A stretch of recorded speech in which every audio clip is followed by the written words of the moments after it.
Welcome back to جی فار خریدا. ڈاکٹر عبد القدیر خان کو کون نہیں جانتا. پاکستان کے مایہ ناز سائنسدان ہیں, لیکن ایک اور ڈاکٹر عبد القدیر خان سے میں آج آپ کو ملوانے جا رہی ہوں جسے آپ آج سے پہلے نہیں جانتے ہوں گے, لیکن آج کے بعد بہت سے لوگ اسے جان جائیں گے. یہ میرے سامنے جو ایک چھوٹا سا بچہ درمیان میں بیٹھا ہوا ہے, یہ ڈاکٹر عبد القدیر خان ہے. اب یہ ڈاکٹر کیوں ہے اتنی چھوٹی سی ایج میں, یہ تو بات کرنے سے آگے آپ کو پتا چل جائے گا, لیکن پہلے میں مہمانوں کا تعارف کروا دوں. یہاں پر بیٹھے ہیں ڈاکٹر زین صاحب اور وہاں ہیں کاشف گیلانی صاحب. اچھا, اب آپ اس بچے کا بیک گراؤنڈ ذرا سمجھ لیجئے. ڈاکٹر زین صاحب کچھ عرصہ پہلے وادی نیلم کی سیر کو گئے اور وہاں انہیں یہ بچہ مل گیا جو کہ ان کا ٹور گائیڈ بن گیا.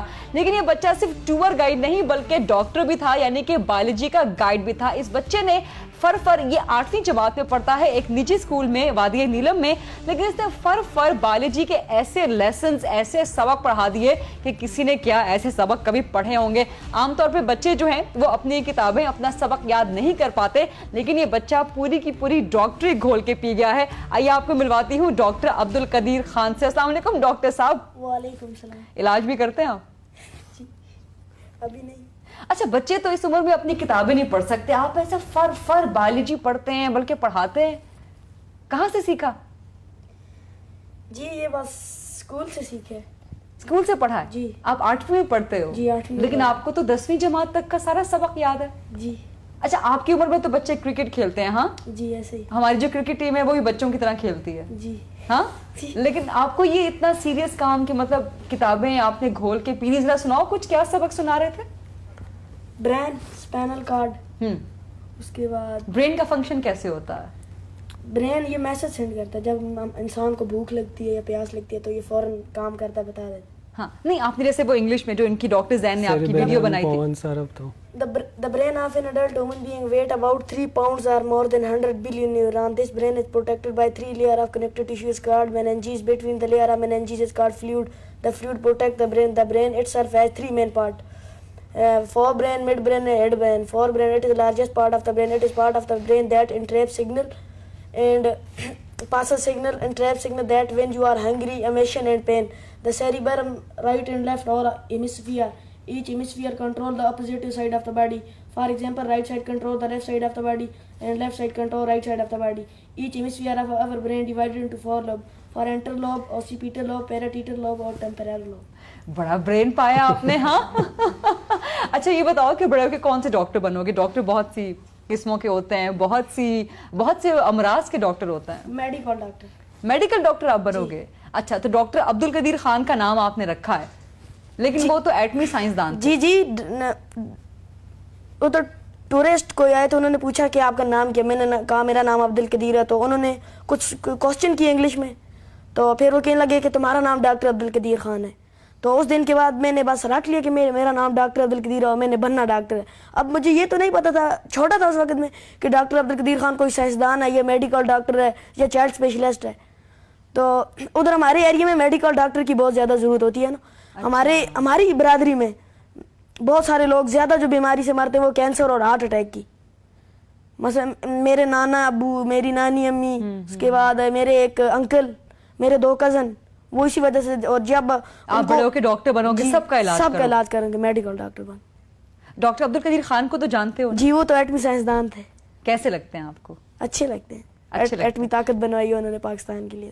زبردست. اچھا, آپ نے اپنا نام تو ان کے نام پہ رکھ لیا, لیکن ویسے آپ کا زندگی میں رول ماڈل یا آپ کا ہو کہ میں اس بندے کی طرح بننا چاہتا ہوں, کوئی ہے؟ جی ہے. کون ہے؟ میرا یہ بس میں بڑا ہو کے ڈاکٹر بننا ہے, اپنے ملک اور قوم کی خدمت کرنی ہے, خاص کر اپنے ایریے میں. یہ چھوٹا سا بچہ کہاں سے ڈھونڈ نکالا آپ نے ڈاکٹر زین؟ اتنی بڑی بڑی باتیں کرتا ہے. بالکل ماشاء اللہ. ہم اصل میں جولائی میں پچھلے سال ایک ہاسپٹل کا ہمارا ٹور گیا نیلم ویلی میں, تو ادھر ہم جب کیل پہنچے, جو اس کا گاؤں ہے, تو ایک راستہ تھا جو نیچے برج تک جاتا تھا. تو کچھ جو ہمارے دوست تھے وہ آگے برج تک پہنچ گئے, ہم پیچھے آ رہے تھے. تو جب میں پیچھے آ رہا تھا تو وہ دیکھا کہ ادھر بہت ایک جو ہمارے دوستوں کا ایک گروپ بنا ہوا ہے اور وہ سارے بڑے خوش ہیں اور ادھر سے ہنسنے کی آواز آ رہی ہے اور سارے کہہ رہے ہیں کہ واو یہ کیا ہے. تو جب میں ادھر پہنچا تو میں نے دیکھا کہ یہ باقی جو میرے دوستوں کے ساتھ یہ وہی جو ابھی اس نے سب کچھ کیا ہے جادو اس طرح کر رہے. تو انسٹنکٹیولی میں نے اپنا بس فون اٹھایا اور وہ ویڈیو بنانے لگے, اور مجھے نہیں پتا تھا یہ ابھی آگے کیا بولے لگا. لیکن وہ جیسے جیسے بولتا گیا تو وہ آپ سب آپ کو سبق پڑھاتا گیا ویسے ویسے. اچھا ڈاکٹر عبد القدیر خان, یہ رٹا لگاتے ہو یا سمجھ کے پڑھتے ہو؟ سمجھ کے پڑھتے ہیں. یہ جو آپ نے مجھے برین کا بھی سبق پڑھایا ہے جو مطلب مجھے بچپن میں بھول گیا ہے, لیکن یہ آپ کو سب پتا ہے کہ برین کے فنکشن کیا ہوتے ہیں, لیفٹ پارٹ رائٹ کنٹرول کرتا ہے, رائٹ پارٹ لیفٹ کنٹرول کرتا ہے. زبردست, آپ چھا گئے ہیں. اسکول میں کیا پوزیشن لیتے ہیں؟ First position. میں نے اپنی شیلڈز لائی ہیں. اچھا آپ شیلڈز لے کے آئے؟ جی کاشف بھائی کے پاس. زین گیلانی, سوری کاشف گیلانی, ان کی تو ملاقات ہوئی, آپ نے ڈھونڈ نکالا, کیا مشکلات پیش آئیں؟ اور میں آپ دونوں سے جاننا چاہوں گی, اس بچے کی زبانی بھی سننا چاہوں گی کہ اس کو اپنی تعلیم آگے بڑھانی ہے تو کیا پلانس ہیں؟ زین اصل میں میرا بچپن کا دوست ہے, اور جب اس نے ویڈیو پوسٹ کی اس وقت میں بھی بڑا انٹریگ ہوا, اور مجھے معلوم تھا کہ زین کو پتہ ہے بچہ کہاں ہے, لیکن جب تک یہ ویڈیو وائرل نہیں ہوئی ہماری بھی وہ اندر سے جو نس ہے وہ ابھی تک کیا کہتے ہیں ہلی نہیں تھی کہ we have to do something for this kid. لیکن جب یہ 6 مہینے بعد وائرل ہوئی تو ہم نے ایک فیس بک پہ گروپ بنایا فائنڈنگ عبد القدیر, اور اس پہ پھر میں نے, زین نے اور باقی دوستوں نے مل کے ہم نے سوچا کہ اب اس کو ڈھونڈنا پڑے گا. ہم نے لوکل ایڈمنسٹریشن کو انوالو کیا, لیکن ہمارے پاس کمپلیٹلی غلط انفارمیشن تھی اس کے بارے میں کہ یہ اس کی ولیج کون سی ہے, اس کی ایج کیا ہے, یہ کون سی کلاس میں پڑھتا ہے. لیکن آخر کار آپ پہنچ گئے اس بچے تک. اچھا مجھے یہ بتاؤ ڈاکٹر عبد القدیر, آپ آگے پڑھنا چاہتے ہو؟ جی. آپ کے وہاں کیل پر, نیلم میں کالج یونیورسٹی آس پاس ہے؟ نہیں.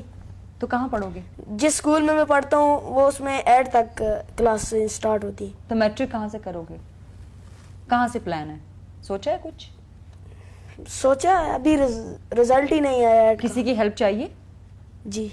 پورے پاکستان کی ہیلپ چاہیے؟ جی. تو بول دو پورے پاکستان کو. جی چاہیے, بالکل بول دو پورے پاکستان کو کہ آئیں اور پڑھائیں اس بچے کو, اس بچے کی مدد کریں. یہ ایسے ہونہار بچے اتنے دور افتادہ علاقوں میں, اتنے گاؤں میں, یہ لوگ کیسے کیسے ہیرے پاکستان کے اندر چھپے ہوئے ہیں. ڈاکٹر زین, کاشف, میں چاہوں گی آپ بھی اپیل کریں اس بچے کے ساتھ کہ اس کے آگے پڑھنے کے لیے جو ہے کوئی بندوبست کیا جا سکے. بالکل, ہم ایک سوچ رہے ہیں کہ عبد القدیر کے نام پہ ایک ٹرسٹ بھی قائم کی جائے جو کہ نہ صرف اس کی مدد یہ انشور کرے کہ یہ اپنی ہائر ایجوکیشن پوری کر سکے, بلکہ جو وہاں کے بچے ہیں جو کہ ایکولی بریلینٹ, اور خاص طور پہ اس کے جو بہن بھائی ہیں وہ تو بہت ہی زبردست بچے ہیں, ان کے لیے کوئی ڈسٹنٹ لرننگ کا, کوئی الیکٹرانک لائبریری کا انتظام کیا جا سکے, کیونکہ اچھے ٹیچرز کا وہاں جانا ناممکن ہے. لیکن کوئی ایسا فنڈ ہو جو کہ ڈسٹنٹ لرننگ کے بہت سارے پروگرامز ہیں, جیسے اسکول ان دا کلاؤڈ ہے, خان اکیڈمی ہے, یہ بچے اچھے اداروں میں آ سکتے ہیں. ڈاکٹر عبد القدیر خان, بہت شکریہ, آپ آج یہاں تشریف لائے, میرے پروگرام کی عزت آپ نے بڑھائی. کاشف گیلانی صاحب, ڈاکٹر زین, آپ دونوں کا بہت شکریہ. ٹائم کی کمی ہے, کسی اور نشست میں انشاءاللہ آپ سے مزید ڈیٹیل گپ شپ رہے گی. پاکستان بہت خوش قسمت ہے کہ ایسے بچے, ایسے ٹیلنٹ اس کے پاس ہیں. لیکن پاکستان کو ایک اور خوشی بھی مل رہی ہے 23 مارچ کو, جبکہ یوم پاکستان کی پریڈ ہو رہی ہے. آپ ایک رپورٹ دیکھیے اور مجھے فی الحال اس پروگرام سے اجازت دیجیے. قسم اس وقت کی, قسم اس وقت کی جب وقت ہم کو آزماتا ہے, جوانوں کی زبان پر کوئی آتا ہے. قسم اس وقت کی, قسم اس وقت کی, قسم 23 مارچ, ایک تاریخ, 2 حوالے. 1940 میں قرارداد پاکستان اور 1956 میں پاکستان کے پہلے دستور کی منظوری, اور اسی تاریخ کو ہر سال یوم پاکستان منانے کا اعلان. 1956 سے ہر سال 23 مارچ کو اسلام آباد میں مسلح افواج کی پریڈ ہوتی ہے. 2008 تک یہ سلسلہ پورے جوش و خروش سے جاری رہا, اور پھر دہشت گردی آ گئی. پورا ملک شرپسندوں کے ہاتھوں یرغمال بن گیا, اور یوم پاکستان کی پریڈ ہر سال منسوخ ہوتی رہی. مایوسی کے ان گھٹا ٹوپ اندھیروں میں جنرل راحیل شریف کی قیادت میں پاک فوج نے دہشت گردوں کے خلاف ضرب عضب کا آغاز کیا, اور شرپسندوں کو ان کی گردنوں سے جا دبوچا. پاک فوج کی جرأت مندانہ کارروائی نے پوری قوم میں جذبے اور طاقت کی نئی لہر دوڑا دی. اس بار 7 سال بعد 23 مارچ کو یہ پریڈ روایتی جوش و جذبے اور اللہ اکبر کے نعرے کے ساتھ دوبارہ منعقد ہونے جا رہی ہے.